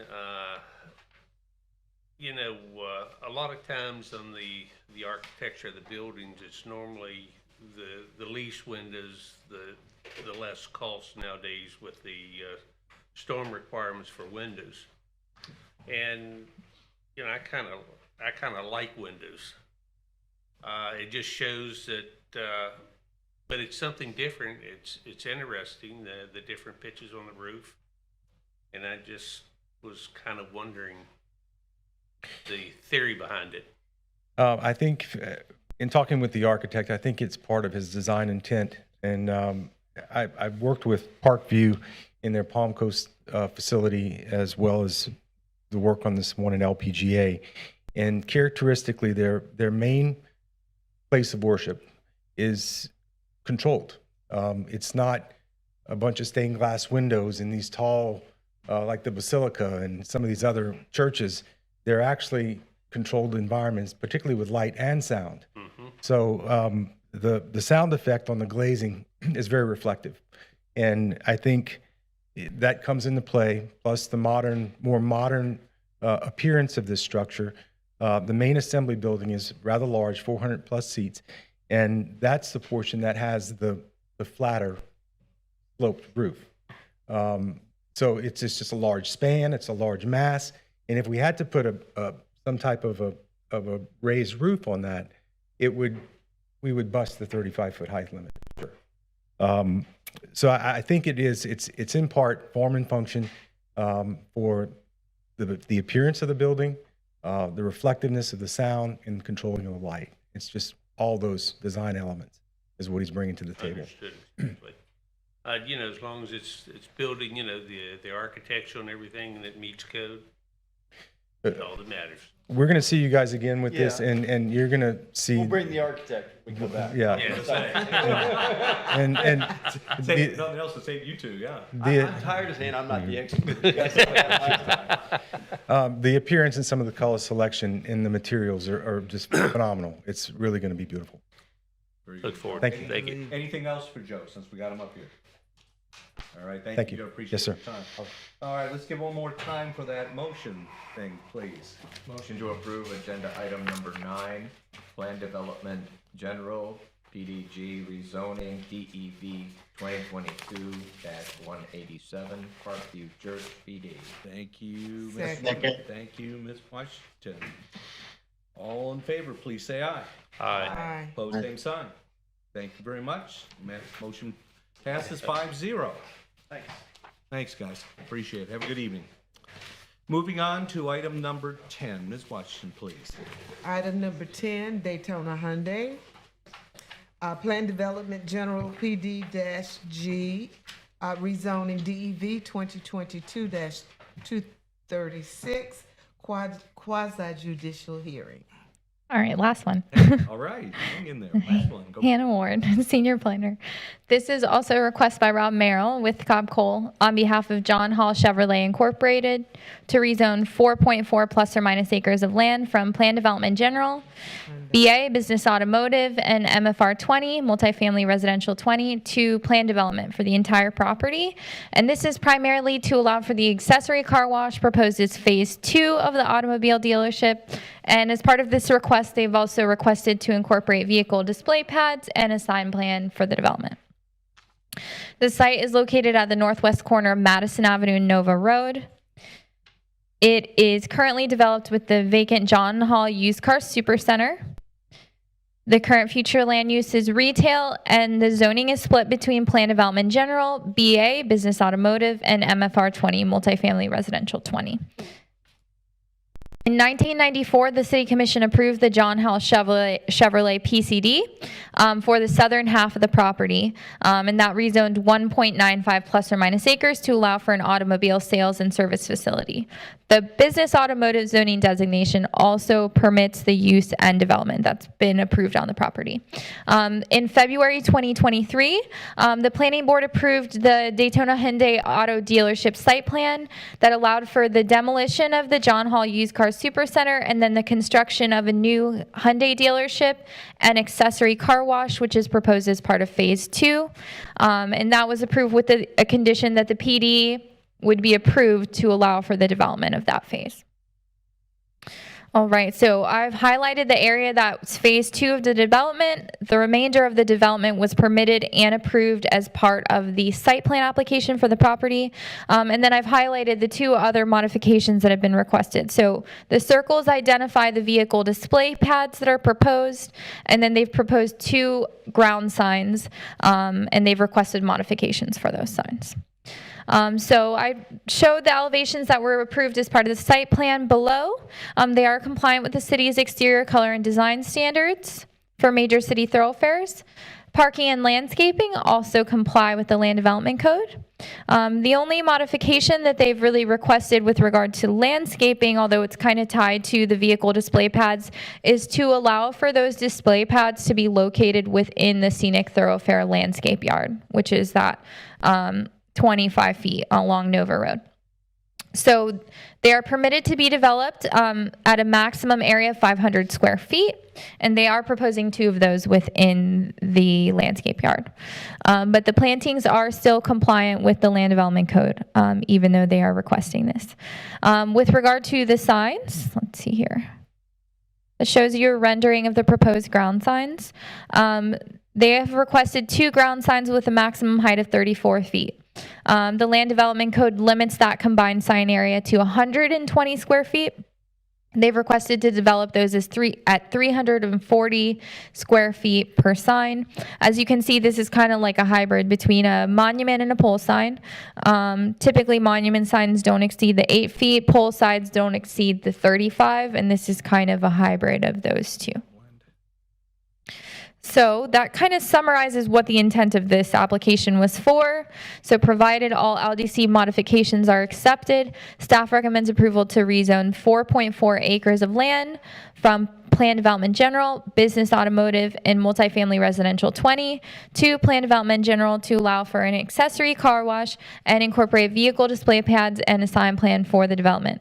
I believe there was a typo in the staff report regarding the recommendation. This is the correct recommendation for this application. You're past that one, Rob. Yeah. Okay. Mhm. So, So- Anna, thanks. Thank you. Any questions for staff? All right, thank you very much. You're welcome. Can we hear Thank from you. the applicant, please? Me again, Rob Merrill, Cobb Cole, 149 South Ridgewood. And Glenn Ritchie Jr. is here with me, and I have Steve Buswell in the back. If you guys have any technical questions, Hannah did a good job explaining it to you. You guys saw us back in February. This thing's already been site planned. We had that piece in the back that was multifamily that we acquired over the years, and that's where we're going to do our car wash. We talked about the car wash last time too. This is not a car wash for the public. It's a car wash for us, but it was not allowed because of the multifamily zoning. So we wrapped the whole thing in a PD, allowed us to do the car wash use and also put these signs in place. I mean, these signs are kind of, what you see is what you get with a sign. You look at it, either it's to scale and it looks good, or it's too big, or it's obnoxious, and that's kind of how you judge signs normally, in my view. I think this one looks great. I think it's going to hopefully be tasteful and get folks to the property to buy some cars. So we're here to answer any questions. I mean, Glenn Jr., the guy smiling in the back, he can either answer questions or sell you a car. Rob, If you guys need a Hyundai, he could help you out. By the way, you're telling me this car wash is not going to be used by the public? Yeah. Well, I mean, it's going to be used by the public who bring cars there to be serviced. Or Good. So, yeah. I am a customer. Yeah. I'm thrilled to death. We're going to wash your car when you bring it in, Mike. Yeah. Yeah, free car washes. Yeah. There you All go. right. Any other questions of Rob, please? All right. Thanks, guys. Seeing none, is there Anyone else that would like to speak for or against on this item? Seeing none, I'll ask for a motion. Motion to approve agenda item number 10, Plan Development General, PDG rezoning, DEV 2022-236, Daytona Hyundai. Great job, James. Second. Second, thank you. Mr. Holtz. All right. All in favor, please say aye. Aye. Aye. Opposed, same sign. Thank you very much. Pass 5-0. Guys, have a good evening. Moving on to item number 11, Ms. Washington. The one we're Right looking along. for. Moving right along, we're getting there. Item number 11. First Amendment, Walmart Sam's Club PD, Plan Development General, rezoning, PDG, DEV 2023-044, quasi judicial hearing. I'm Very looking forward good. to this. Can we hear from staff, please? Yeah, thank you, Dennis Mrozek. I'll do this one again. Again, this was Rose's item, and she is, I think, already started her cruise, so Good for her. we'll help her out here. There you go. All right, so this is a request by Joey Posey with Storch Law Firm on behalf of Sentinel Land Holdings, Inc., and Equity Trust Company, FBO 20020901121 IRA. They're the property owner. To approve the First Amendment to the Walmart Sam's Club Planned District Agreement and to add a telephone call center as a permitted use. You probably all know where this property is located. It's next to the, it's the vacant old former Sam's Club site. It's next to the Walmart just south of Bevel and west of Nova Road. You can see it's vacant. It's been vacant for a few years now. A lot of parking out there, and a big empty building. The current land use of the property is retail, and the current zoning of the property, as we mentioned, was planned development. The applicant is requesting approval of a First Amendment to the Walmart Sam's Club PD to add the telephone call center use as a permitted use on Lot 1. This is the only change that's being proposed for this site. And as we mentioned, the site previously occupied the Sam's Club large box shopping center. Put the telephone call center definition here for you, since this is the only use that's being requested. It's an establishment primarily engaged in answering telephone calls and relaying messages to clients, or in initiating or receiving communications for telemarketing purposes, such as promoting clients' products or services, taking orders for clients, or soliciting contributions or providing information to clients.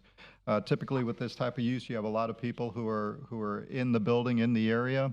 And this site actually works really well because we've got a lot of parking over there to be able to accommodate the amount of people that would be in there in the telemarketing facility. So staff does recommend approval of this First Amendment to the Walmart Sam's Club PD to add the telephone call center as a permitted use. Majority vote of the planning board members present and voting is required to recommend approval to the City Commission. And I would anticipate this is probably going to be going to the City Commission for their first reading in August. August. Say November, we'll get November. there. Okay, any questions for Dennis? Yes. Please. Wasn't this included in the original PD agreement? The call center use? Yeah. No, it Because it we was had very. this discussion over it. What's that? I remember discussing it. On this particular property, or was it the property that was over at, you mean when it originally came in? I thought the Sam's Club had originally requested the call center, or we had a discussion about. Well, this was. Am I crazy? This was. It's like deja vu. Yeah, this was years and years ago. It could have been a discussion with the Sam's Club that was, or Walmart that was being proposed over at Nova and Mason, if you may recall that. But in this PD agreement itself, it's pretty tight on what would be permitted over there, and Walmart has a tendency of doing that because if the property ever went dark, they don't want to compete with something else, I think, and if it got sold, so they were very tight on the types of uses that could go there, so they don't really ask for a lot of different uses. So this is one of the uses that weren't included into the PD agreement. I thought we already did this. I swear we did this for the Sam's on the empty one on Bevel Road. No. Nope. Okay. I'm not aware. Okay. Any other questions? That's okay. Mr. Rosie's just dying to get on up here, so applicant, please. Good evening. Good evening, Joey Posey, 420 South Nova, attorney for the contract purchaser too. Just a few points. It's a pretty straightforward amendment, and it actually, in my opinion, is something that's well needed in a vacant building, because it's a little bit of a tough drive just looking over there, and that you have that massive building and that massive parking lot that needs a tenant. And you got somebody here who, when you hear call center, sometimes it sends connotations that, what are they doing? What are they up to? And this one's pretty straightforward. It's a business hours operation, and those are the type of folks that are going to be working there. So it is a full-time job for folks, and it's something that is very similar to just your average job. So it doesn't have the typical turnover that I think of the doom and gloom when you hear call centers. So. That's the exciting thing about this. And the other part, too, is that we actually ran it by Walmart, and they didn't object to this. So, That's good, yeah. Wow. Let me jump in. Do you have any idea how many employees we're talking about? Yeah, we have an initial estimate of about 200 and 250, and which is great, and we love that. We want to grow, and the nice thing too is that there was some anecdotal conversation about, what kind of traffic are we talking about? Well, this is actually a huge traffic reduction compared to what the Sam's Club brought, but at the same time, you get the benefit of having 200 to 250 well-paying jobs that are their business hours, that have to take a lunch, have to do their shopping. So that's the benefit I think that you're going to see along that Bevel corridor that I can see the city trying to encourage just with some of the other businesses in the area. So I think it's a real win-win in that regard. Any other questions for the applicant, please? All right, thank you, sir. Appreciate it. Are there any speakers for or against this item? Please come forward now if that's the case. Seeing none, I'd ask for a motion, please. Motion to approve Agenda Item 11, Plan Development General, PDG Rezoning, DEV 2023-044, First Amendment to Walmart/Sam's PD. Nice job. Second. Please. Thank you, Mr. Severance. Second to Tony. All in favor, please say aye. Aye. Opposed, same sign. Thank you very much. Motion passes 5-0. Moving on to item number 12. Finally. Please. Fairlawn Planned Development General, PDG, rezoning, DEV 2020-044, quasi-judicial hearing. Very good. Could we hear from staff on this item, please? Thanks, Dennis Mrozek again. This is an item that it was added to the agenda. You didn't get it in your packet, and it was something that actually came up last night, right before we had the city commission meeting. The Fairlawn rezoning and annexation was on a city commission agenda for review on a first reading. And one of the things we discovered was a kind of an anomaly, something that an incorrect listing as a maximum height for the commercial property that was out there.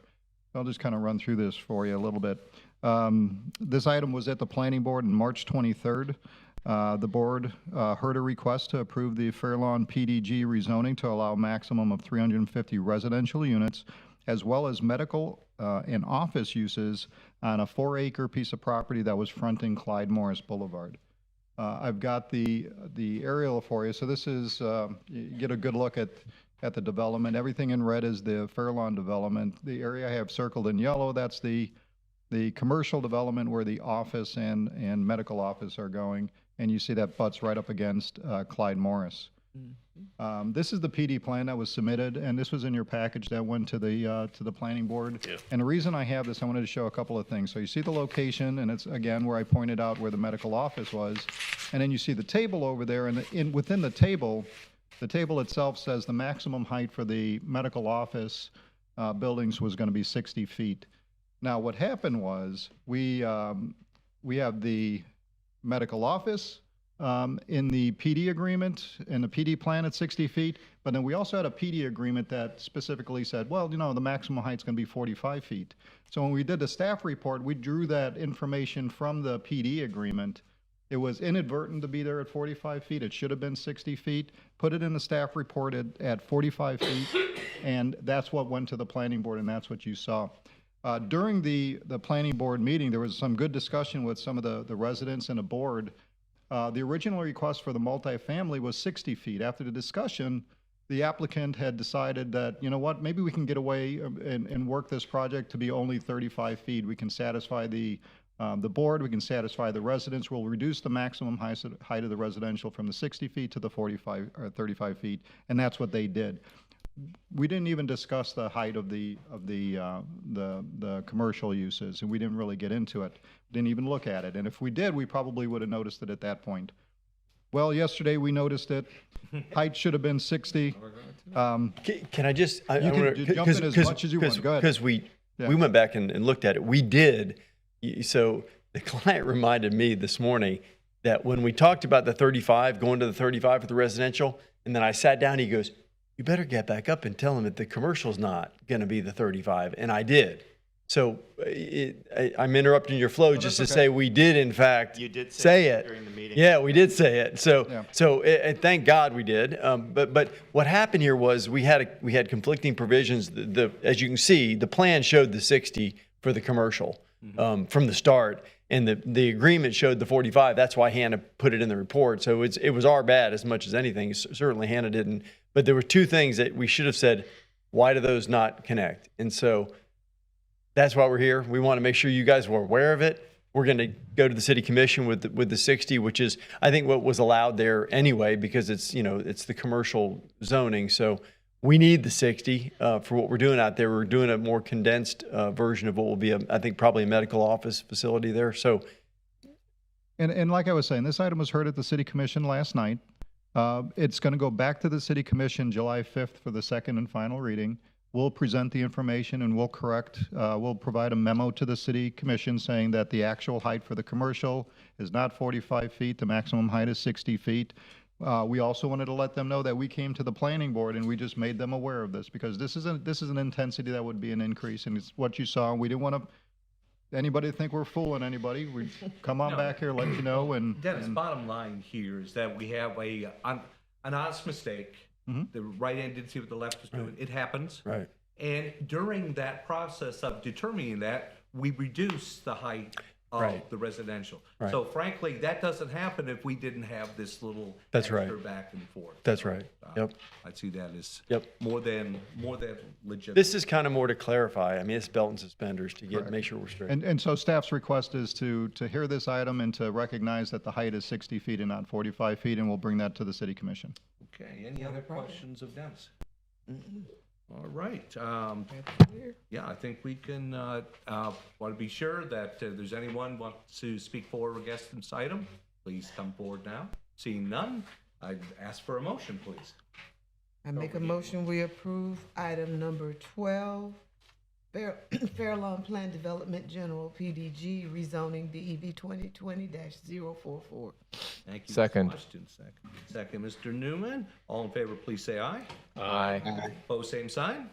Thank you very much.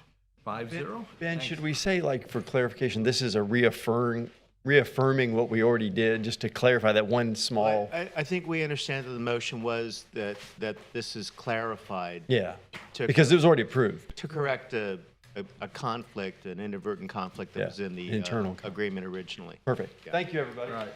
See you, Rob. All right, Rob. Have a nice evening.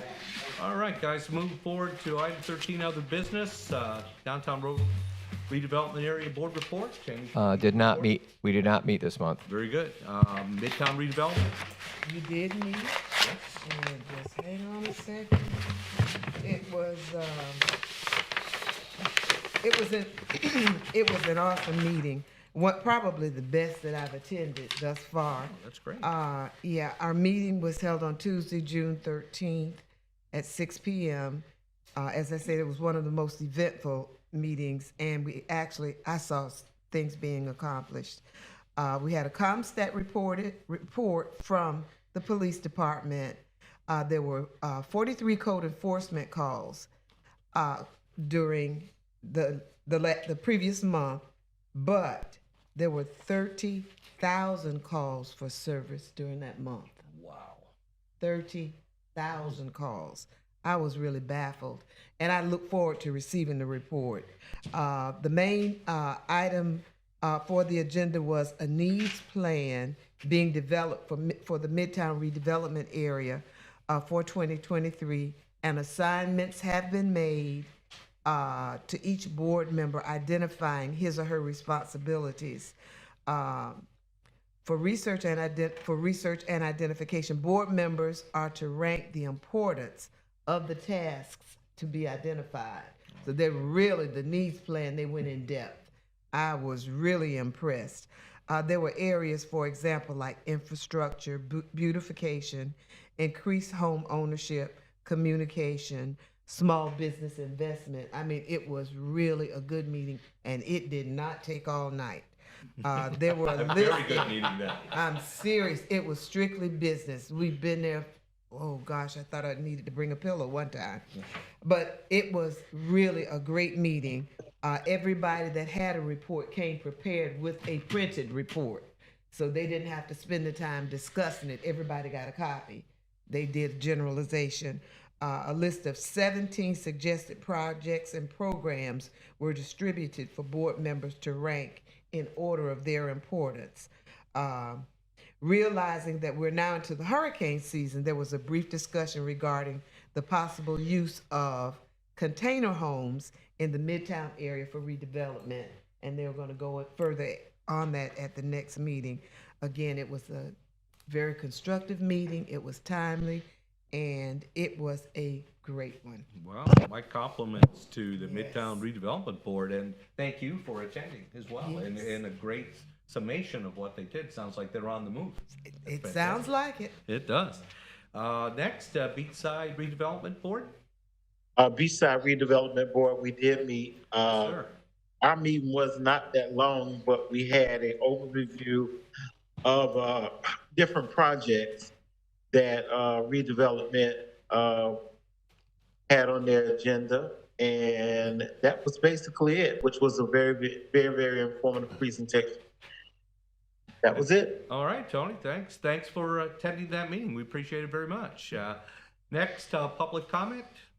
Anything? I'm getting the head shake from John. All right, thank you. John Nicholson? Yep. John's still there. Staff comments. Anything?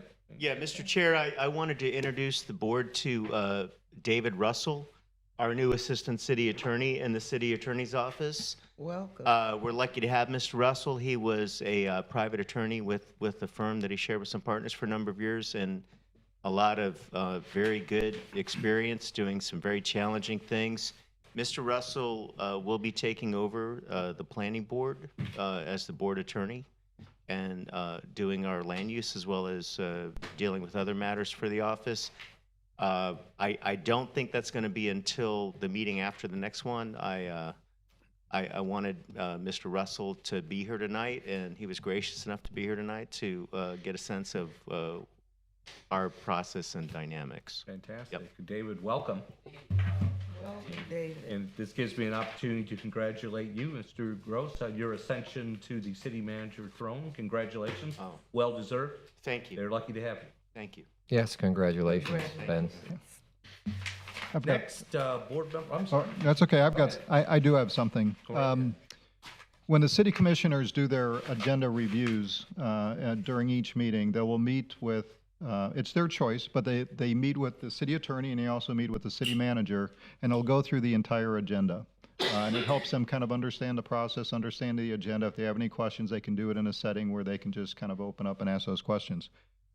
We'd like to offer that to the planning board as well. You don't have to take us up on this, but we would like to offer you the opportunity after you get your planning board package, if you want to meet with us, and we can do it virtually, if you don't want to come into the office, but if you want to meet with us and go through the agenda items, if you have any questions, we're more than happy to sit down and talk with the planning board and assist you with any questions that you might have. So. Dennis, I'll say I was in earlier this week because of handling chair duties this week, and it was very helpful to me to have a little back and forth from where you guys were coming from on particular issues, and as you say, process. And you can get a little bit more history, I think, in a setting like that. Sometimes the question is why, and that we can answer during this process. So just think about that. We'll send out invitations, and and see if we can work with schedules. And if you'd like to come in, we'd be more than happy to. Yeah, having talk to you. served as chair of this board, it is helpful, very helpful. I wholeheartedly agree. I've been through it once myself. I did want to mention under board member comments, and of course I'll ask my fellow members if they have any as well, that, and I neglected to mention this earlier in the agenda, that the minutes of the June 1st meeting will be on the July 27th agenda. So I want to be sure that was put on the record. So any other board member comments? Seeing none, thank you all for doing the work of the people this evening. Hearing nothing further, we are adjourned. Have a good evening.